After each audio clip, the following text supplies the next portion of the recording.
Good evening, everyone. I welcome to you all to this another session of YouTube session for the subject of oral pathology. We are going to continue the topic forensic odontology. Today, I'm just going to discuss with you with another very unique topic, and which is again very, you can say, a potential area for asking MCQs. The topic is amyloglyphics. Amyloglyphics, a feasible forensic tool in dentistry. What is this amyloglyphics?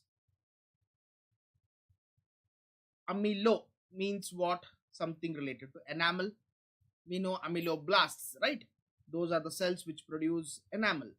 So amylo refers to something enamel. Glyphics. Glyphics is the term which describes pattern. Anything pattern is called as glyphics. So amyloglyphics is something related to enamel pattern. What exactly is this enamel pattern? We will see this in this session. So before exactly going, what is this amyloglyphics? What are the various patterns? How to study or identify those patterns? What are the methods? And what is a practical application? Just let us see some of the basics of the forensic odontology, which can be a potential MCQ, like who is the father of forensic odontology? Dr. Oscar Amido. He is considered to be the father of forensic odontology. I'm not going to other details of this forensic odontology. We have already covered part 1. So in the part 2, let us start with some basic points. First, let us know who is the father of forensic odontology, that is Oscar Amido. Then let us understand what is dermatoglyphics. All of us know about this. Fingerprint. We know that fingerprint is unique to every individual, right? That is dermato. Dermato means skin. Glyphics means pattern. If you have a close look at your on the skin of your fingers, you will see some pattern that is called as fingerprint, right? Or dermatoglyphics, which is used in identification, person identification. So same principle has been followed for enamel pattern. We call it as amyloglyphics.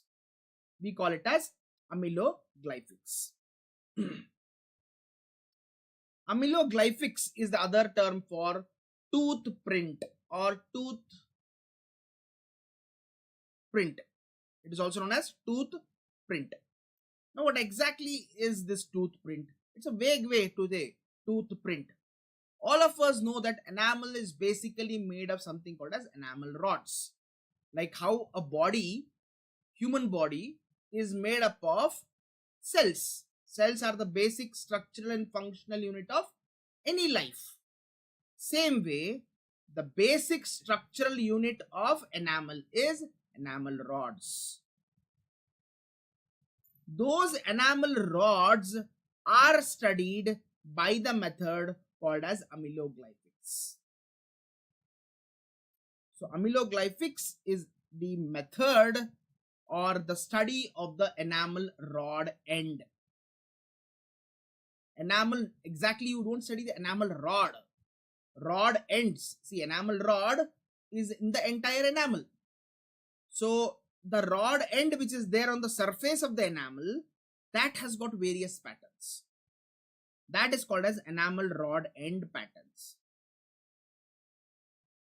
This term, and you can see this credit goes to Indian forensic odontology called as Manjunath.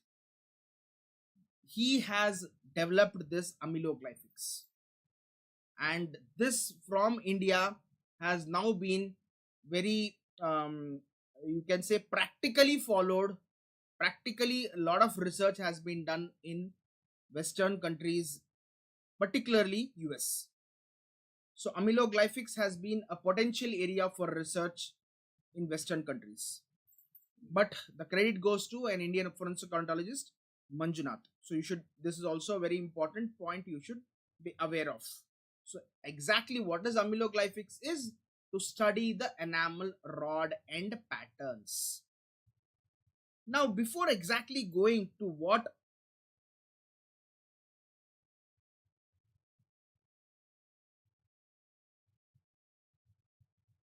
yeah, first fingerprint bureau came in India, exactly right. Yes, that's also a very important credit we should know. Some important basics that we should know is enamel rods are fundamental unit of tooth enamel. We know that they are made up of hydroxyapatite crystals. All of us know that basic point, that rod is made up of hydroxyapatite crystals. Rods are also known as enamel prisms. Enamel rods are also known as enamel prisms. So these are some important basic points in the oral histology we should be knowing, that basically rod is made up of hydroxyapatite crystals. Rod is also known as the enamel prism. Now this rod, enamel rod end, has got various patterns.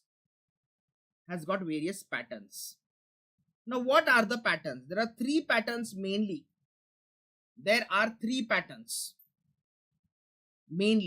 Pattern 1 is called as circular pattern. So enamel rod ends has got three patterns. Pattern 1 is called as circular pattern. I'll show you the image. I'll show you an image. It will better explain everything. Pattern 2 is aligned in parallel rows. Enamel rod ends aligned in parallel rows. That is the pattern 2. Now pattern 3 is keyhole pattern. Pattern 3 is keyhole pattern. So these are the three patterns. We know that pattern 1 is circular, pattern 2 is aligned in parallel rows, pattern 3 is a keyhole pattern. So we should be aware of these three patterns. Now I will show you this pattern in a diagrammatic way. See, this is, I'm sorry for the blurred image, this has been taken from one of the ancient textbook. Okay, but I'm really sorry for the image is blurred. So I hope you are able to see the patterns clearly here. At least pattern 1, you can see circular pattern. The enamel rod ends looks like this. That is called as pattern 1. Pattern 2 is aligned in parallel rows. You can see there 1, 2, 3. Pattern 2, the middle row. The middle one is your pattern 2. Pattern 3, you can see that is called as keyhole pattern. You can see the slight difference between pattern 2, pattern 3. What is the basic difference between pattern 2, pattern 3? You can see here. In pattern 2, one below the other you will see. Okay. Enamel rods, one below the other.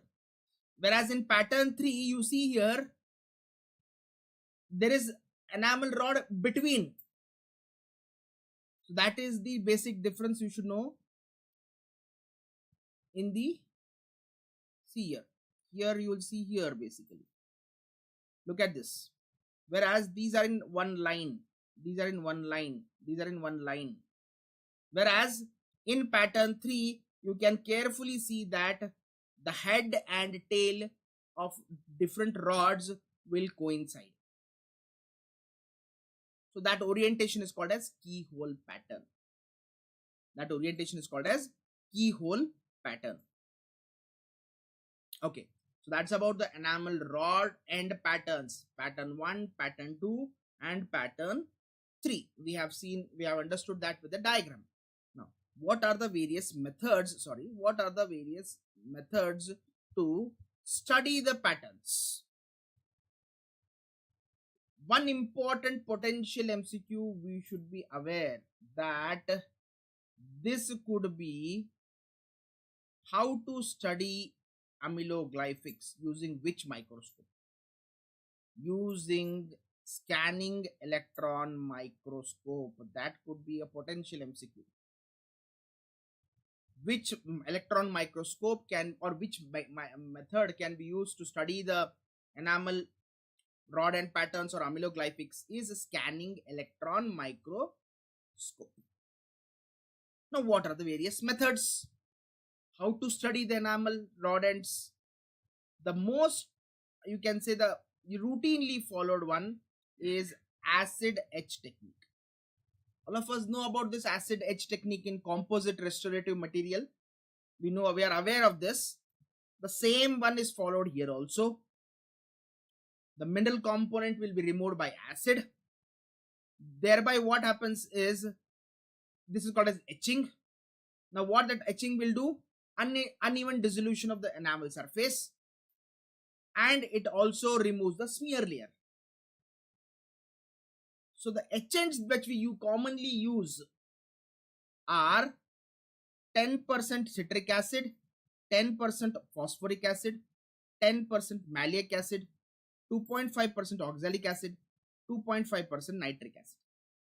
So remember all these 5, which are the etchants. So for acid etching in amyloglyphics, what are the various acids that can be used? 10% citric acid, 10% phosphoric acid, 10% malic acid, 2.5% oxalic acid, and 2.5% nitric acid. However, 10% orthophosphoric acid is the most common one. Phosphoric acid or orthophosphoric acid are same. So that is the most commonly used etchant. So for acid etching technique, for studying the amyloglyphics, what is the most common etchant used? 10% orthophosphoric acid. You forget the percentage of other acids, that's fine. Please don't forget 10% orthophosphoric acid. Okay, that is about the acid etching. Now by acid etching, the literature says that there is slight difference in the patterns. Routinely we have seen 3 patterns. What are the 3 patterns? Circular pattern, pattern 1, that is pattern 2, we have aligned in rows, pattern 3 we have keyhole pattern. Now by acid etching, we have mainly 2 patterns. This is type 1 etching pattern, that is called as honeycomb pattern. You can see here, all of us have studied in oral pathology, honeycomb, oral radiology, oral pathology. This is called as honeycomb. So this is nothing but your enamel rod patterns. So this is called as honeycomb pattern, that you see as a type 1 etching pattern. So generally you will see circular one. The same thing is circular here, but acid etching has been given some special name. That's it. Don't get confused. It also looks circular only, but by acid etching they have given a special name called as honeycomb. Honeycomb.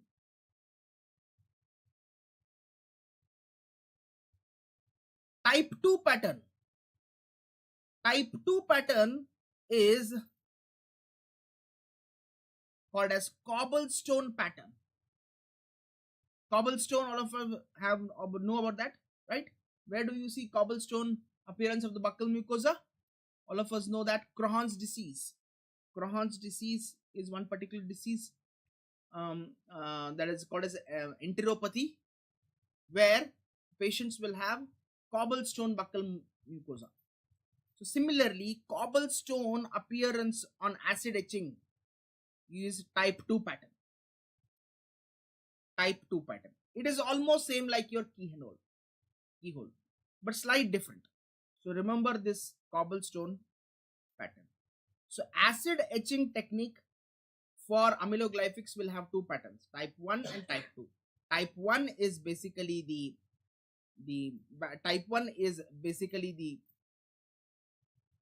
honeycomb. Type 2 is basically nothing but the cobblestone appearance. Now let us move on to the other technique of here, that is cellulose acetate technique. What is this? Now we have studied one technique for the amyloglyphics, that is acid etching.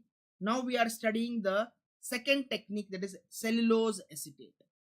This is also known as a peel technique. What is a peel technique? Peel technique is the other way of studying the enamel rod ends or amyloglyphics. That is all. So what is the most common film that is used? Cellulose acetate. So it is somewhat like an impression material. So this will record all the patterns very accurately. So, and this is considered to be one of the definitive material. So how we know that we will use impression material to record the findings, right? Same way we can use this cellulose acetate, which is considered to be a definitive material. So which is the definitive material that we are going to use here for the studying of the enamel rod end patterns is cellulose acetate. So again, this is again a very potential question. What is peel technique? What is the most definitive material that is used? That is cellulose acetate. Now moving on to the automated biometric analysis. This is the third method. So first method is acid etching. Second method is cellulose acetate or peel. Third method is automated biometric analysis. What do you mean by automated? Anything which is run on software, you call it as automated. So in pattern, in first method, acid etching, acid was used. In second method, impression material was used. Now here we are not using any of these. We are using a software. And remember, Ramazzoni was the first person who developed a software called as Verifinger. Please remember this software, Verifinger. What is Verifinger? Verifinger is a software that has been developed by a person called as Ramazzoni. This is an automated biometric analysis software for amyloglyphics. There are many softwares now developed. SDK is another. Okay. But remember, for unique person identification, this is the software. I want you to remember this name, Verifinger.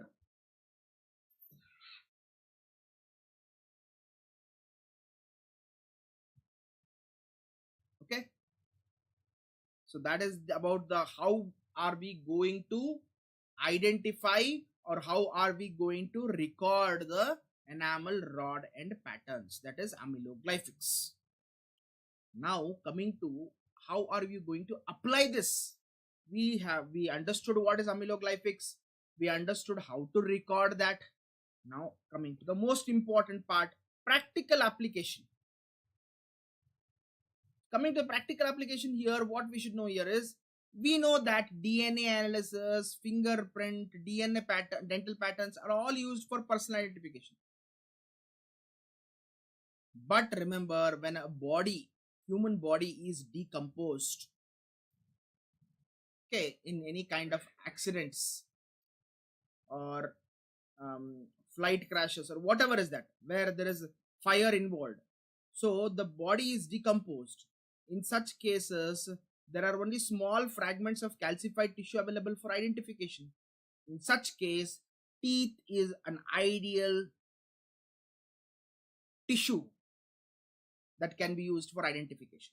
Why? Because we know that teeth can withstand high temperature, extreme temperature. Even in case of, they say that airplane crash, a tooth or a teeth will remain like that. So that can withstand the extreme temperature, and that is how this is used. So this amyloglyphics, particularly biometric analysis, will reveal the rod end patterns for an individual. So person identification, why this amyloglyphics is useful, so useful, is particularly in case of the extreme cases of temperature where it is involved. So there, all these routine methods, fingerprint, Ruge pattern, all these cannot be used, right? In such cases, we can use amyloglycics. And the reproducibility is very excellent. It is so excellent that it's a very reliable technique. The amyloglycic is considered to be the most reliable technique for person identification. So now this has become a very potential area for research, particularly forensic odontology, person identification using amyloglycics. Remember, we have to use a scanning electron microscope. So using only scanning electron microscope, we can study the various patterns. And they have used usually the canine and first premolar only. Canine and first premolar only. For example, this is the surface of the tooth. For example, this is a tooth. If we consider this as a tooth,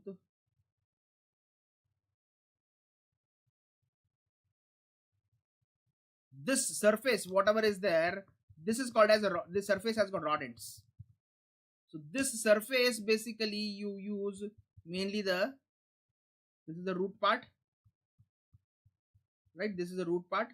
Now the dotted one is your enamel rodents. So this they will study by any pattern, and you have to use, remember, you have to use the scanning electron microscope, because scanning electron microscope is the one which is used for surface topography. Surface study is called as done by mainly the scanning electron microscope.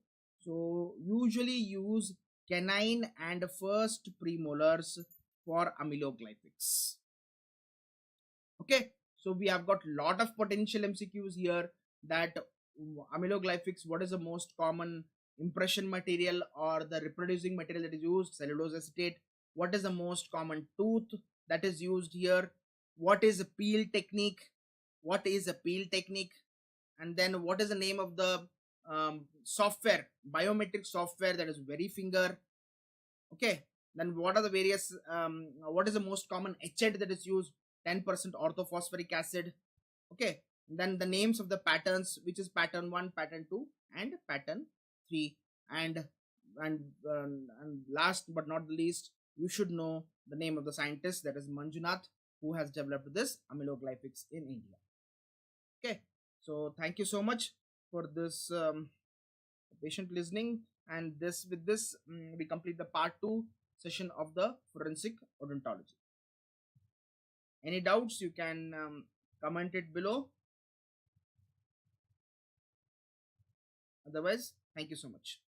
We'll continue with this session, and we will see we have one more one more session for forensic odontology, that where we will see some molecular aspects that we can cover. That is again a very potential area for MCQs. Thank you so much.